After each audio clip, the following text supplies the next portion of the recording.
Our community members are all responding to questions that really tie back to today's theme, weaving a strong community.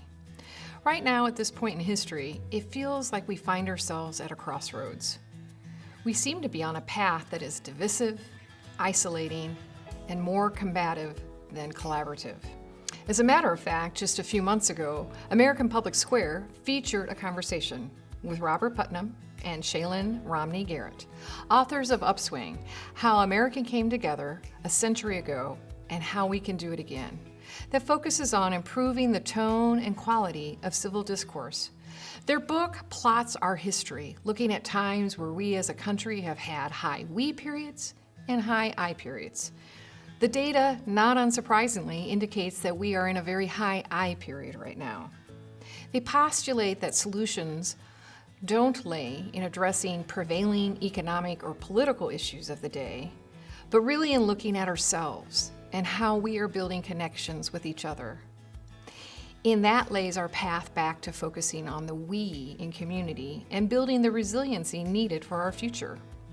To help all of us understand the power of connecting, whether halfway around the world or in our very own neighborhood, we have Christy Boffman, UCS Director of Education and Planning, who prior to joining UCS spent more than a decade as an international humanitarian aid worker, and Catherine Evans, UCS Manager of Special Projects and a former community organizer, discussing how we build resiliency for the challenges of tomorrow through the connections we make today.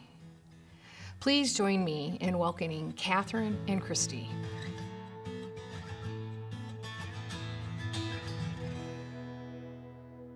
Thanks, Julie. Catherine, I'm really excited about this conversation that we're going to have about community connectedness. So a couple of months ago, I was scrolling through my social media and I came across a meme about prepping, like preparing for disaster. And it said that prepping is knowing the names and trades of your neighbors, sharing skills, tools, and resources, creating community gardens, basically creating community. And this struck me as something so profound because it's absolutely true. The idea that community connectedness could help us to survive and be resilient is such a powerful thought right now, especially thinking about our experiences with COVID-19. Christy, I completely agree. When I think about my community of neighbors, I think it's a very powerful symbol for connectedness and resilience. So we moved into our home in 2015, and one of the things that drew us to the house was the front porch. From our front porch, we can see the entire block. So you can step outside and notice different patterns and activities and routines, and it's also just such a great place to connect with your nearest neighbors. And our neighborhood is a great mix of older adults and young couples and families with children.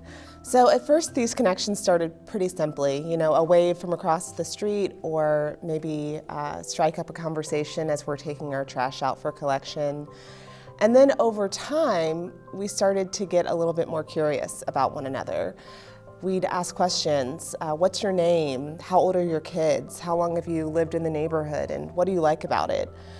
So as we started to make these closer connections, we'd linger a little bit longer on the front steps, eventually finding our way onto the front porch and sitting down and forming these friendships. And when our daughter was born a year later, that connection became really important to me. I mean, it was my neighbor across the street who I would text at 2 o'clock in the morning for sleep tips. So those connections have been really powerful and important for us. And eventually we started to have these neighbor dinners, these weekly dinners with the 6 houses on our block that have young children. And so every family would just cook their own food, and we'd go to someone's house and eat a meal together while our children played. And it became this very lovely tradition and way for us to stay connected to one another. And we kept that up really until March of last year, when the pandemic forced us apart. Fortunately for us, we still had the front porch. We could still step outside, we could still wave to each other, we could still call out and say, "How are you? Is there anything you need?" And as the reality of the pandemic really began to set in for us, we became a lifeline for one another. We brought each other food and medicine. We took each other's kids and dogs for walks to give each other a break and, a chance to work. And we were really there for each other. And I can't tell you how many nights we spent out on the front porch after our kids went to bed, just sitting in a circle and talking about all of our hopes and fears and dreams in this new reality. When you think about that time period and your experience with your neighbors, what sticks out to you? Like what lessons do you take away from that experience? Well, Christy, very quickly something became clear to me, which is that the network that we had formed in this community made us very resilient in the face of a crisis. I mean, we were preparing for a survival situation and we didn't even know it. And I think that if we had not established this connection before the pandemic, I don't really know how we could have responded to each other's needs for food and medicine and childcare and friendship. When our systems of childcare failed and our kids couldn't go to school, we were the ones who were homeschooling each other's kids on the front porch, taking shifts to make sure they were doing their lessons. When one of our neighbors lost their job and they couldn't earn income, we brought them groceries and made sure they had food for their table. When the political and social unrest following the murder of George Floyd led to these nightly protests in our neighborhood, we had a group text that we would check in with each other and just make sure that we felt safe and encouraged. So I think the lesson for me here, Christy, is that we need systems that are resilient to disruption. And I can't think of anything that is more resilient than a group of people who know each other and care about each other and want one another to be healthy and safe. Your neighborhood was prepping all along. Definitely. So when you and I first started talking about community connectedness, I started really thinking about, how community forms in different ways and for different reasons. And I started thinking honestly about my community of humanitarian aid workers. As Julie said in her introduction, I spent over a decade as a humanitarian aid worker. And just kind of naturally, humanitarian aid workers follow the need that comes after a disaster or during a conflict. And so we tend to live and work in dangerous, challenging contexts.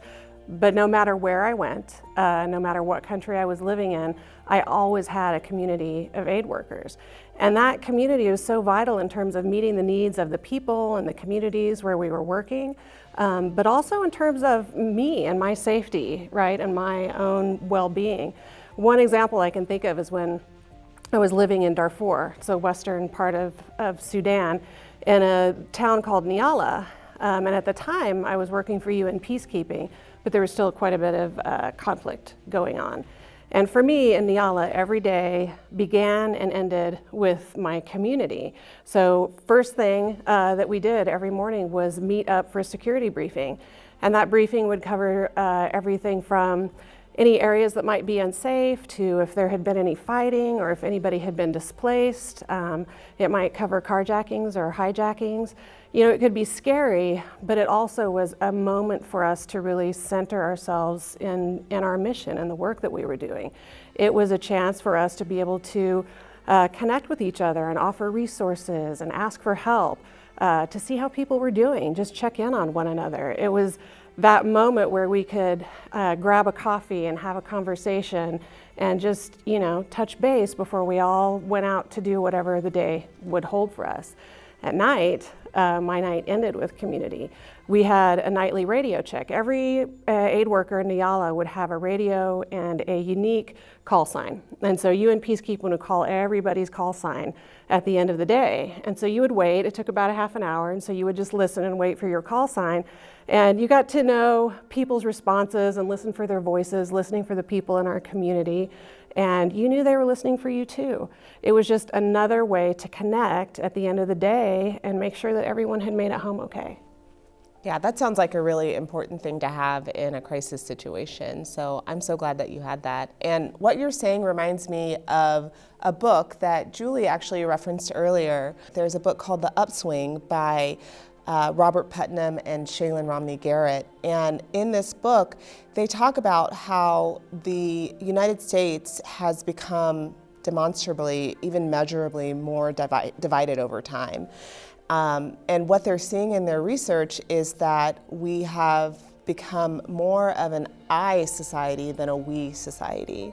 But their analysis also shows that the solution lies not in economic systems, not in political systems, but in strong, resilient social networks.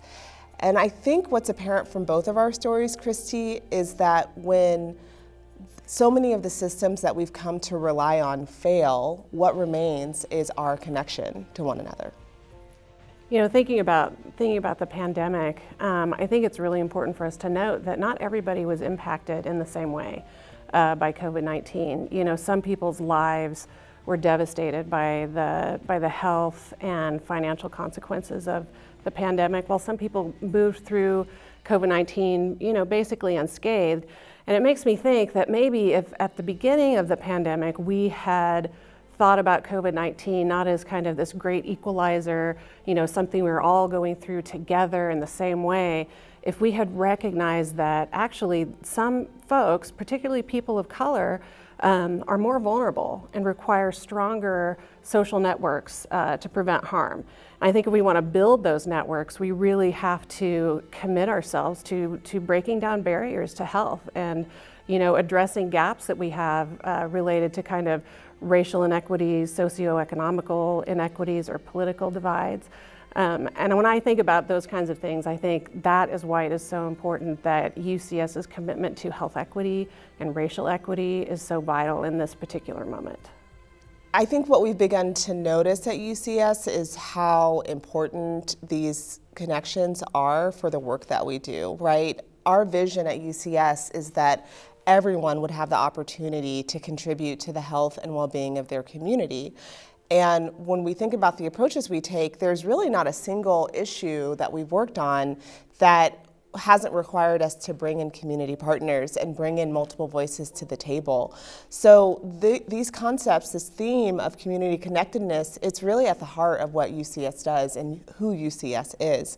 I mean, think about the work that we've done on safe, stable, and attainable housing, and how important connection is for that to be a reality. You can't connect with your neighbors if you're constantly having to move because the cost of housing is too high, or if you just don't feel like you belong in your community. And so it's really hard to build that resilience if you're always having to move. And I think when I think about our housing study and the recommendations that we put out, it's clear to me that so many of the recommendations really require us to get out and talk to each other and build those relationships in order for us to be successful in addressing this housing issue. So I think it's really come to the forefront for us. Absolutely. I think my takeaway from our conversation is that yes, absolutely. The challenges that we face right now are huge and they're complex, but I believe very deeply that small actions can ultimately have a big difference. You know, we don't all have a front porch. We don't all show up every day for a security briefing to, you know, be in touch with folks. But we do all have an opportunity to connect with people who are closest in proximity to us.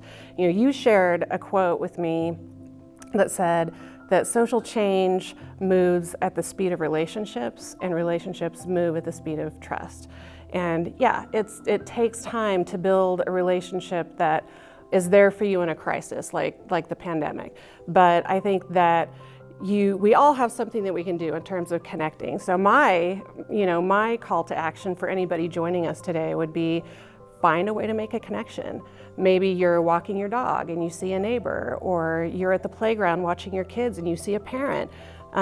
Make a connection, say hi, you know, share your name, share a story, find something that's meaningful. You have to have faith that even this small act can potentially start a relationship that would change the world.